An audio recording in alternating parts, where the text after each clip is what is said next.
Bom dia a todos. Obrigado por participarem da teleconferência de resultados do terceiro trimestre de 2024 da Eneva.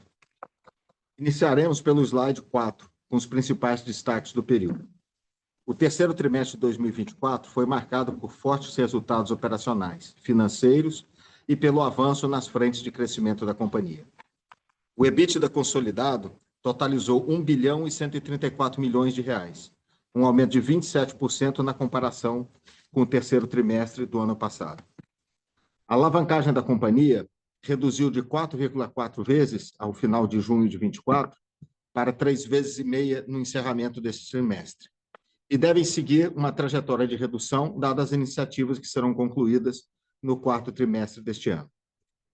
Registramos no período um elevado despacho termoelétrico. Atingimos o recorde de energia exportada para a Argentina em um mesmo trimestre. Número que só não foi maior por causa da piora no cenário hidrológico e o crescimento da carga no Brasil, fazendo com que o ONS solicitasse a geração das usinas do Parnaíba para o Sistema Interligado Nacional e, portanto, interrompendo a operação de exportação. O fluxo de caixa operacional da companhia passou da marca de 1 bilhão de reais pela segunda vez no ano e atingiu seu recorde histórico, somando 1,3 bilhões de reais no trimestre, impulsionado não só pela disponibilidade dos ativos e pelo despacho, mas também pela variação positiva no capital de giro, puxada, dentre outros fatores, pela monetização dos estoques do carvão. Tivemos também o início de contratos nas nossas frentes de monetização de gás on-grid e off-grid. E nos próximos dias iniciaremos a operação comercial da nossa planta de liquefação no Parnaíba, cujo primeiro trem está em operação de testes nesse exato momento, devendo atingir a capacidade nominal ainda essa semana. Na frente comercial, celebramos mais um contrato de fornecimento de gás na modalidade flexível, agora com a UTE Termo Pernambuco. Esse contrato será atendido preferencialmente por meio do Hub Sergipe, que se encontra temporariamente sob intervenção para reparo no riser, que conecta o navio regasificador ao gasoduto submarino e sobre o qual daremos mais detalhes no próximo slide. Outro avanço importante foi a aprovação dos novos CVUs regulatórios para 2 de nossas usinas a gás. Para Parnaíba 4, o novo CVU propiciará uma melhor remuneração para as reservas de gás da companhia. Já para as usinas do Hub Sergipe, ficou estabelecido um CVU diferenciado, de valor mais elevado, para uma nova modalidade de despacho, associada à flexibilização das restrições operativas contratuais da usina, reduzindo o aviso prévio para início de despacho e o período mínimo de operação. Essa nova modalidade de despacho traz maior flexibilidade e opcionalidades para a utilização do estoque de GNL da companhia e para a operação do Sistema Interligado Nacional. Na frente financeira, as iniciativas de liability management continuam a trazer resultados positivos, aumentando a porção da dívida indexada ao IPCA, que vem a ser o principal indexador de receitas da companhia, e alongando o prazo médio de amortização. Além disso, em meados de outubro, concluímos o follow-on da companhia, captando 3,2 bilhões de reais, e logo em seguida fizemos o closing da primeira parte da operação de aquisição do portfólio de usinas termoelétricas do BTG. Essas operações reforçam o balanço da companhia e contribuirão para reduzir ainda mais nossa alavancagem, além de acrescentar novos fluxos de receita e opcionalidades de crescimento para a companhia. Por fim, como reflexo da contribuição dessas operações e em reconhecimento à nossa robusta perspectiva de geração de caixa operacional, tivemos a elevação do rating corporativo para o mais alto patamar nacional pela agência Fitch, com perspectiva estável. Passando agora para o slide 5, apresento o plano de trabalho desenhado para a recuperação do problema do riser do navio regasificador, também chamado de FSRU da sigla em inglês. Como informado anteriormente ao mercado, em outubro detectamos um pequeno vazamento no riser, que, em essência, é a tubulação flexível que conecta o FSRU ao gasoduto submarino pelo qual o gás natural flui para o TE Porto de Sergipe e para a conexão com a Malha da Tarde. Esse vazamento impossibilita temporariamente a movimentação de gás para a usina e para os gasodutos de transporte. Uma vez detectado o problema, foi determinada a necessidade de substituição do Riser por um novo, o qual existe no estoque de sobressalentes estratégicos do Hub Sergipe. Especialistas da companhia e de prestadores de serviço foram mobilizados para revisar a engenharia e elaborar o procedimento para a troca do equipamento. Em paralelo, o nosso time comercial fechou contratos para a recolocação de nossas cargas de GNL e para suprimento de gás através da malha da TAG, assegurando o atendimento do contrato regulado da usina e dos contratos de venda de gás natural na malha, firmados pela companhia. Essas soluções foram possíveis uma vez que a conexão do Hub Sergipe com a malha de transportes foi concluída e se encontra operacional, assegurando a disponibilidade da usina para o SIM e reforçando a flexibilidade operacional do Hub Sergipe e das soluções de gás oferecidas pela Eneva. Do lado esquerdo do slide em tela, apresentamos um resumo do plano de trabalho para a substituição do Riser. A engenharia e o detalhamento do procedimento operacional já foram concluídos e todos os serviços e equipamentos necessários para a substituição do Riser foram contratados e se encontram em fase de mobilização. Ainda no mês de novembro, faremos a desconexão e recolhimento do duto flexível danificado e iniciaremos o lançamento e a conexão do novo Riser. Em seguida, ao longo de dezembro, serão feitos os testes necessários para a retomada da operação do FSRU do Hub Sergipe, e a previsão é que o restabelecimento da solução de suprimento aconteça ainda no mês de dezembro. O CAPEX previsto para essas atividades, já incluído na aquisição de um novo Riser sobressalente, é de aproximadamente R$100 milhões, ressaltando que esse montante é passível de reembolso de acordo com a apólice de seguro do Hub Sergipe. Já na parte à direita do slide, mostramos a solução de suprimento alternativa desenhada pela companhia para permitir o atendimento de nossas obrigações contratuais nesse período. Para isso, tomamos 5 iniciativas. A primeira, contratamos capacidade em um terminal conectado à malha para descarregar as cargas de GNL da Eneva. A segunda, afretamos um carrier de LNG, que é um navio que transporta GNL, para transportar o GNL que se encontra no nosso FSRU até o terminal contratado. A terceira, nós contratamos a capacidade na malha de transporte para possibilitar a movimentação de gás natural deste terminal até a UTE Porto de Sergipe. A quarta, celebramos contratos de venda de cargas proprietárias de GNL e recompra de gás natural. E, por fim, realizamos operações de rede de energia. O custo estimado para a execução deste plano e para assegurar o suprimento é estimado entre 60 a 120 milhões de reais, dependendo da quantidade de cargas de GNL que serão vendidas pela Eneva e do preço de energia ao longo do mês de dezembro.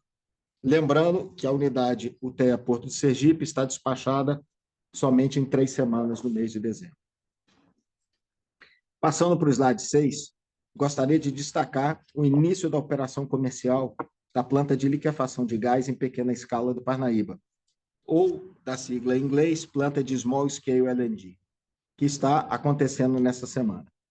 Desde o último final de semana, iniciamos a operação em testes do primeiro trem de liquefação do Complexo Parnaíba, com capacidade para processar e liquefazer até 300 mil metros cúbicos de gás por dia.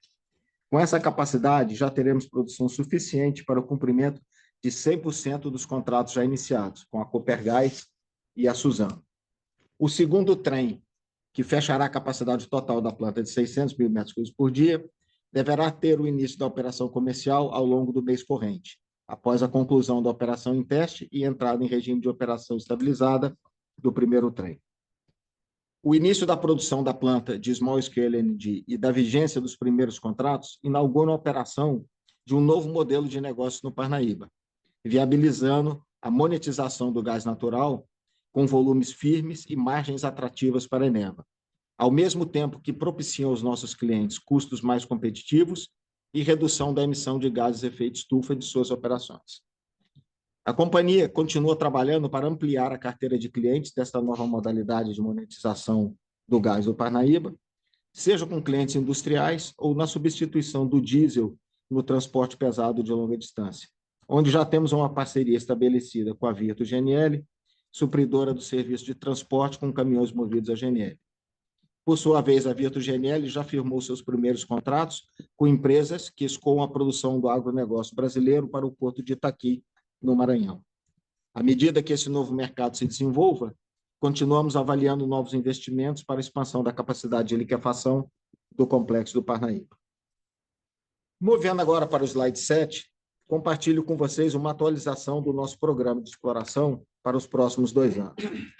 Em primeiro lugar, é importante lembrar que, conforme anunciado anteriormente, adquirimos uma nova sonda de perfuração, com capacidade para operar nas 3 bacias em que atuamos, e que se destaca por sua elevada eficiência operacional, alto nível de automação e maior segurança para seus operadores. Adicionalmente, a aquisição da sonda nos dá maior flexibilidade e liberdade para programarmos nossas atividades exploratórias e de desenvolvimento nos anos que se seguem de 2025 e 2026. A nova sonda deve chegar ao Brasil e iniciar a operação nos primeiros meses do próximo ano, retomando o programa de exploração e avaliação de descobertas da Bacia do Parnaíba, cumprindo a programação de perfuração de poços nas áreas sobre nossa concessão até o final de 2025. Na Bacia do Amazonas, planejamos uma aquisição sísmica 2D e 3D ao longo de 25, para definirmos novas locações e, na sequência, iniciar uma campanha de perfuração de poços exploratórios e de delimitação de descobertas, a iniciar-se do primeiro trimestre de 2026, logo após a conclusão da perfuração dos poços da Bacia do Parnaíba. Por fim, na Bacia do Paraná, a campanha sísmica 2D em andamento desde o terceiro trimestre de 24 deve ser concluída até meados de 25. Os dados serão processados e interpretados ao longo dos 12 meses subsequentes ao término da aquisição sísmica para a definição de objetivos exploratórios a serem perfurados na sequência. Por fim, é importante destacar que, como não tivemos uma campanha de perfuração esse ano e, portanto, não havendo novas informações a serem incorporadas em nossos modelos, não faremos certificação de reserva no início do ano que vem. As reservas da companhia que serão comunicadas no início de 2025 seguem sendo as mesmas informadas no início de 2024, subtraídas da produção do ano corrente. A próxima certificação de reserva será referente ao fechamento do ano de 25, aí sim já refletindo os resultados das atividades exploratórias que serão executadas no decorrer do próximo ano. Passo agora a palavra para o Marcelo Habib, que apresentará os destaques financeiros do trimestre. Obrigado, Lino. Bom dia a todos. Nesse trimestre, atingimos um fluxo de caixa operacional recorde de 1 bilhão e 272 milhões de reais. Um resultado expressivo de uma história que vem sendo construída e planejada ao longo dos últimos anos, com a implementação de diversas iniciativas de crescimento. Ao longo dos últimos anos, conseguimos implementar nosso plano de negócio.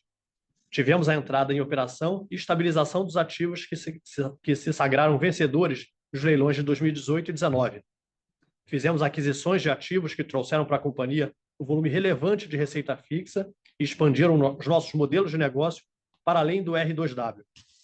Diversificamos nossas fontes de receita com operações de exportação de energia e a assinatura dos primeiros contratos de venda de gás on-grid e off-grid, apenas para destacar algumas das iniciativas de maior importância.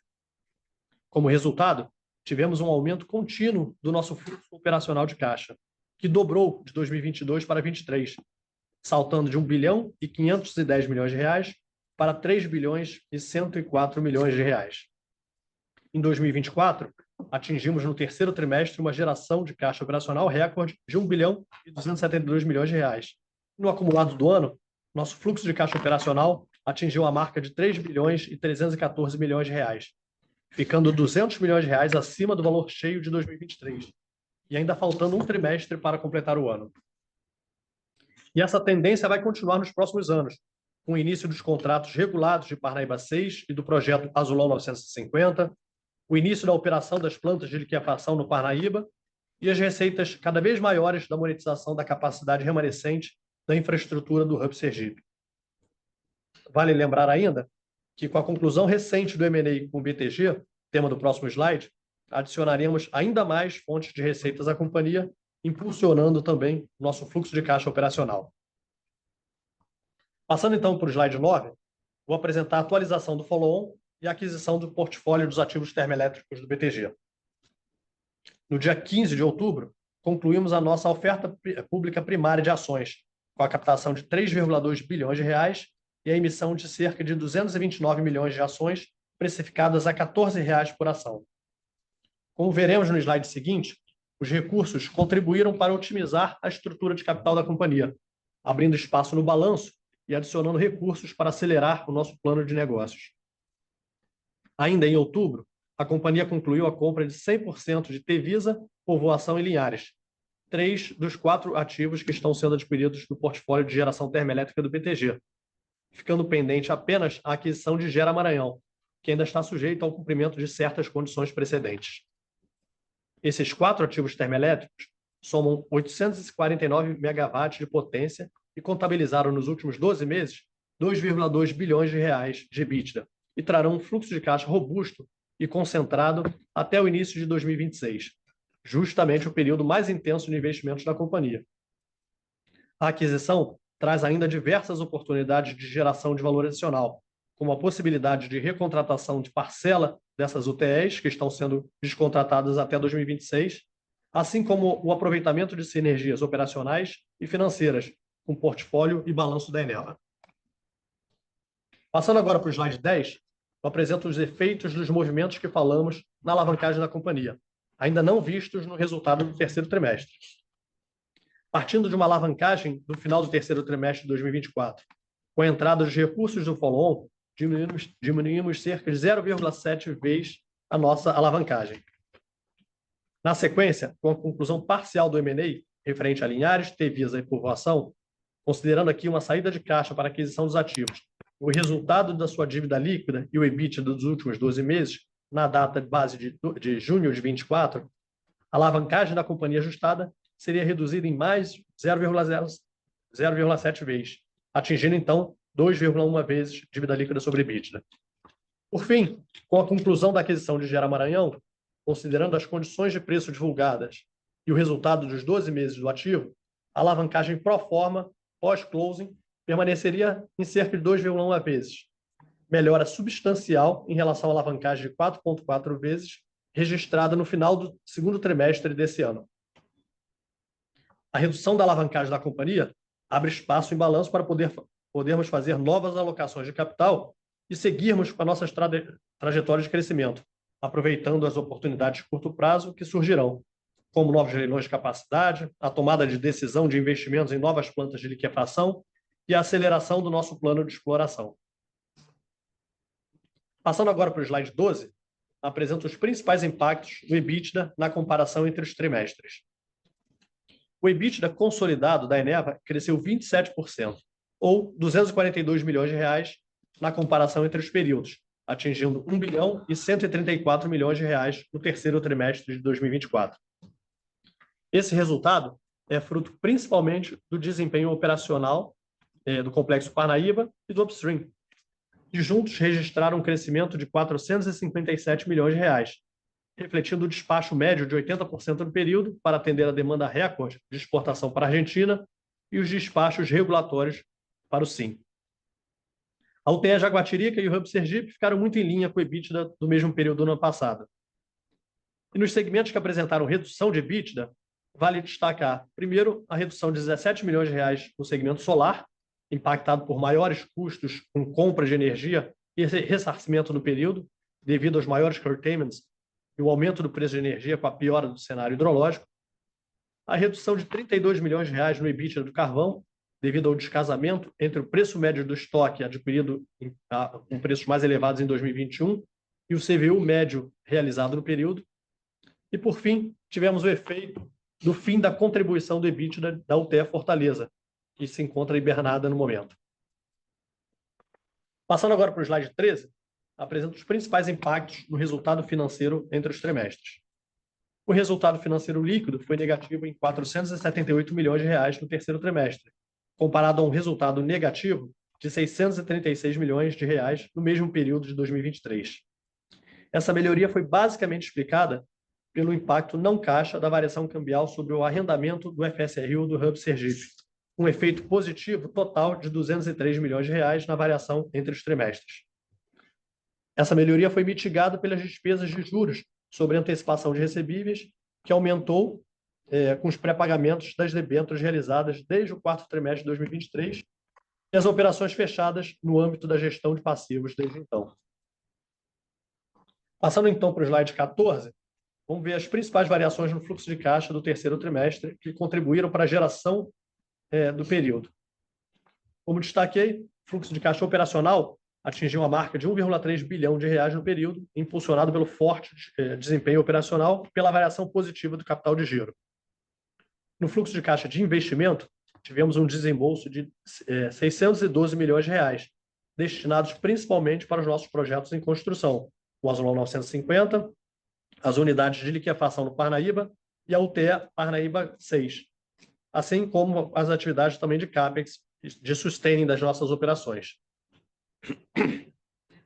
Já o fluxo de caixa de financiamento registrou uma saída de 238 milhões de reais, sendo impactado positivamente pela conclusão do nosso processo de liability management, cujo efeito superou as amortizações de principal e o pagamento de juros do período, mas compensado pelos pagamentos de arrendamento mercantil, destinados principalmente ao FSRU do Hub Sergipe, e pagamentos referentes aos dividendos semestrais das ações preferenciais no Parnaíba e juros de antecipação de recebíveis. Como resultado, a Eneva encerrou o terceiro trimestre de 2024 uma posição de caixa de 2 bilhões e 123 milhões de reais, antes da entrada dos recursos de follow-on, uma geração de caixa de aproximadamente 400 milhões de reais no período. Passando agora para o slide 15, apresenta a nossa estrutura de capital. O primeiro gráfico à esquerda mostra a dívida líquida da companhia, que encerrou o terceiro trimestre no patamar de 15 bilhões de reais, com a relação dívida líquida sobre EBITDA de 3,5 vezes. Considerando, no entanto, os efeitos da conclusão do follow-on e do closing final do M&A, nossa alavancagem pro forma atingiria 2,9 vezes dívida líquida sobre EBITDA, uma melhora expressiva frente ao resultado registrado no segundo trimestre de 2024. Nos outros gráficos do slide, observamos a qualidade da nossa dívida, que, como reflexo das iniciativas de liability management, ficou com os vencimentos ainda mais concentrados no longo prazo, encerrando o trimestre com um prazo médio de 6 anos. Além disso, a exposição da dívida ao IPCA aumentou em quase 10 pontos percentuais ao segundo trimestre de 2024, alinhando nossas obrigações ao principal indexador das nossas receitas. Adicionalmente, como reconhecimento da melhoria da nossa estrutura de capital e da sólida perspectiva de geração de caixa operacional, nosso rating corporativo foi elevado para o patamar local mais alto na classificação da Fitch, o AAA local, reforçando a solidez dos nossos fundamentos. Com isso, passo agora a palavra para o André Monte, que irá detalhar os investimentos e os nossos projetos de capital. Obrigado, David, e bom dia a todos. No slide 17, destaco os investimentos realizados pela companhia, que totalizaram 967 milhões de reais no trimestre, destinados principalmente ao projeto em construção, que representam aproximadamente 70% do total investido. No complexo Azulão 950, no Amazonas, foi investido um total de 589 milhões de reais no trimestre, com destaque para 255 milhões de reais destinados ao contrato de fornecimento dos principais equipamentos que foram necessários para a implantação da Ilha da Potência. 157 milhões de reais para o serviço de construção na UTE, na UTG, na subestação e nas linhas de transmissão. E 103 milhões de reais para os EPCistas e outros serviços de terceiros e atividade de suporte ao projeto. Nas plantas de liquefação do Parnaíba, investimos 63 milhões de reais, dos quais 53 milhões de reais foram destinados às etapas finais das atividades de construção, montagem e comissionamento, além dos custos logísticos e alguns dos últimos marcos relativos a equipamentos e sistemas de liquefação e de regasificação. Na UTE Parnaíba 6, investimos um total de 54 milhões de reais, concentrados em pagamentos ao EPCista pela prestação de serviços de construção, montagem e comissionamento. Por último, no upstream, os investimentos somaram 162 milhões de reais no trimestre, sendo 108 milhões de reais investidos no desenvolvimento dos campos de gás do Maranhão e a maior parte deles para atividades de construção e montagem do gasoduto que ligará os campos Gavião Mateiro e Gavião Belo ao complexo Parnaíba. Passando agora para os slides 19, vou apresentar as atualizações do projeto Azulão 950. A aderência física do projeto está em 97%, tendo atingido 39% do progresso físico. Todas as bases civis dos principais equipamentos foram concluídas, com destaque para a montagem da primeira torre da linha de transmissão, além do recebimento da segunda turbina e do gerador a gás.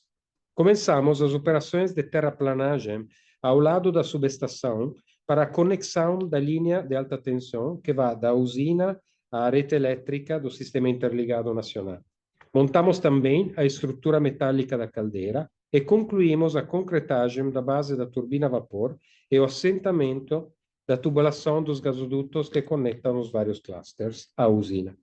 O projeto segue com aderência ao seu cronograma e, como próximos marcos, destaco a energização da plantas, que será concluída ao final de 2025, o COD do ciclo simple, que está previsto para o início de 2026, e do ciclo combinado, que está ao final deste mesmo ano. Passando agora para o slide 20, destaco as atualizações do projeto Parnaíba 6. O projeto está em sua fase inicial de implementação de sistemas e pré-operação, com 97% de conformidade em relação ao cronograma físico e um progresso físico acumulado de mais de 97%. Até o final do ano, a montagem mecânica será concluída e daremos início à operação de teste comercial. O início da vigência do contrato regulado da usina está programada para janeiro de 2025. Passo agora a palavra a Felipe Valverde para a sessão de perguntas e respostas. Obrigado, Andréia. Bom dia a todos. Vamos iniciar agora a nossa sessão de perguntas e respostas. E eu lembro que eventuais perguntas devem ser enviadas por escrito na plataforma Zoom. Primeiras perguntas vêm do Guilherme Lima, do Santander. Poderiam comentar um pouco do contrato com a Vale que saiu em notícia? Como seria o suprimento de gás? E a segunda, sobre o business de small scale, quando a operação atingirá níveis normalizados e como seria o ramp-up de EBITDA? Notamos que citaram 17 milhões de receita e 14 milhões de custo. Como poderia evoluir a margem? Marcelo.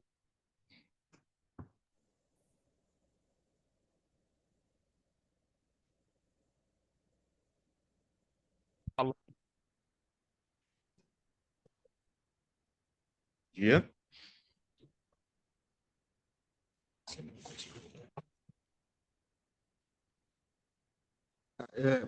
A gente está com um problema, o Marcelo pode estar conectado remotamente, não está conseguindo falar. Aqui é o Lino, eu vou responder a pergunta. Primeiro, sobre o contrato com a Vale, a intenção ele vai ser suprido através do Hub Sergipe ou em alguma modalidade com outros contratos de originação na malha, que a nossa mesa de gás vem trabalhando. Com respeito às margens para os econômicos, esses são por informações que estão protegidas por confidencialidade no nosso contrato com a Vale. Com respeito ao small scale, para a operação, como eu já tinha citado, ela está em operação de testes, ou seja, a planta já está operando em operação de testes, corrigindo alguns pequenos anormalidades que são observadas naturais desse processo, e a gente acredita que até para o final da semana a planta já vai atingir a capacidade nominal. Com respeito aos custos iniciais, aqui tem custos incorridos tanto em movimentar cargas de GNL desde Azulão até o Parnaíba para facilitar o comissionamento das instalações dos nossos clientes, como alguns outros custos relacionados ao início de operação. E para a medida que avance e que a planta atinja a capacidade nominal, por parte desses custos vai desaparecer do PNL dessa atividade. Obrigado, Liano. Temos a segunda pergunta, vem do Daniel Travinski, do Safra. Podem comentar sobre a perspectiva de despacho termoelétrico no quarto trimestre, considerando chuvas e a possibilidade de exportação de energia? Além disso, qual a expectativa para o lançamento do leilão de capacidade?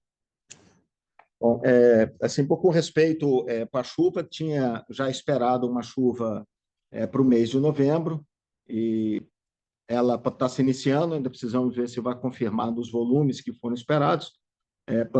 De uma forma ou de outra, informo porque o Complexo do Parnaíba teve despachado na primeira semana do mês, apesar desse movimento de chuva, e que, por outro lado, nós já estamos sendo chamados para despachar a partir da próxima semana para a Argentina. Então, mesmo que não tenha despacho para o Sistema Integrado Nacional, a perspectiva de voltar a exportar energia para a Argentina nos meses de novembro e dezembro é uma perspectiva real e com a qual nós contamos. Obrigado, Lino. Uma segunda pergunta do Daniel do Safra. Podem dar uma atualização sobre a evolução da construção do Azulão 950? Como tem evoluído a obra? Está mantida a perspectiva para a conclusão desse ativo? Bom, como já falei no curso da apresentação, a obra tem uma aderência ao cronograma de 97%. Então, estamos prosseguindo na obra e muitos dos milestones que a gente tinha este ano aconteceram. A chegada da primeira e da segunda turbina, a chegada da turbina a vapor e vários dos outros milestones, como o acabamento do trabalho da instalação dos gasodutos que vão conectar os clusters e vários dos críticos que a gente tinha para os ordens de compras dos equipamentos principais e dos equipamentos secundários. Então, o trabalho está seguindo o cronograma que a gente tem e, como já falei, a gente tem um cronograma que dá o COD da primeira turbina para o primeiro trimestre de 2026 e o COD do ciclo combinado para o final do mesmo ano. E estamos com a aderência ao cronograma muito alta, então não temos particular questões sobre, para o momento, sobre chegar neste ponto. Obrigado, André. Só voltando à questão anterior, falta a gente comentar um pouquinho sobre a perspectiva do leilão de capacidade. Bom, desculpa, acho que saltamos essa parte da pergunta. Assim, para a questão da perspectiva do leilão de capacidade, na perspectiva da companhia, é uma questão estrutural e esse leilão ele vai ter que acontecer, uma vez que existe uma indicação de um déficit de potência em 28 pela própria EP, que é a empresa de pesquisa energética do Ministério de Minas e Energia. Agora, a data exata de quando o leilão vai acontecer, de quando a portaria vai ser publicada, é uma informação porque tem sido muito especulada no mercado e eu preferia não fazer nenhuma especulação, mas a nossa expectativa é que ela deve sair em algum momento para que esse leilão ocorra, já não mais esse ano, porque não tem mais tempo, já estamos em novembro, mas em algum momento no primeiro trimestre do ano que vem. Essa segue sendo a expectativa da companhia. Obrigado, Lino. Bom, próxima pergunta. Com a variação positiva da linha de lucros acumulados, a empresa já pensa em distribuição de dividendos sobre os resultados de 2024? Bom, obrigado pela pergunta, que é o Rabinho falando. De fato, a gente virou essa linha, para quem acompanha, a gente fechou o ano de 2023 com 300 milhões de prejuízo acumulado, apresentamos nesses 9 meses um pouco mais de R$1 bilhão de lucro acumulado, então revertendo a linha de prejuízo acumulado com um lucro acumulado de 550 milhões de reais. E aí, dependendo da performance do lucro do último trimestre, obviamente a gente pode ter um volume a pagar de dividendos no ano que vem. Eu digo a depender, porque é importante, apesar da gente acreditar que o quarto trimestre vai ser um quarto trimestre forte operacionalmente, primeiro por causa do despacho, que continuou forte em outubro, até agora meados de novembro, e aí a gente tem expectativa de despachar para a Argentina agora nesse final do ano. Então, em termos de despacho, a gente vê com bons olhos aqui o quarto trimestre.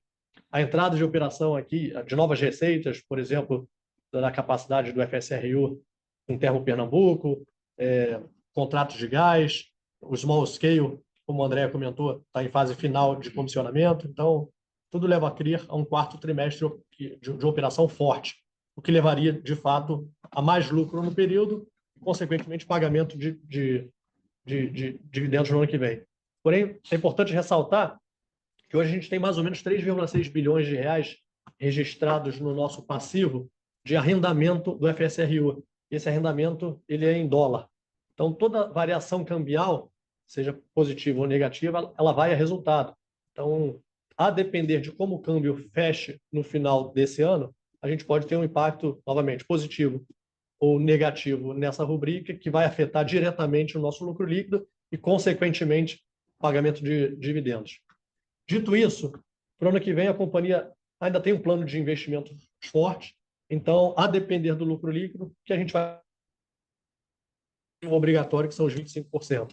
A gente não pensa em distribuir dividendos adicionais, mesmo que a companhia está no momento de balanço mais desalavancado, geração de caixa forte e etc. Ainda não é momento de distribuir dividendos extraordinários, e sim ficar no mínimo legal para a gente fazer frente ao plano de investimentos e aí, a partir de 2027, começar a pensar em montantes mais expressivos de dividendos. Tá bom? Obrigado, Habib. Bom, com essa última pergunta, a gente encerra assim, a sessão de perguntas e respostas e o call do terceiro trimestre de 2024. Obrigado a todos pela presença.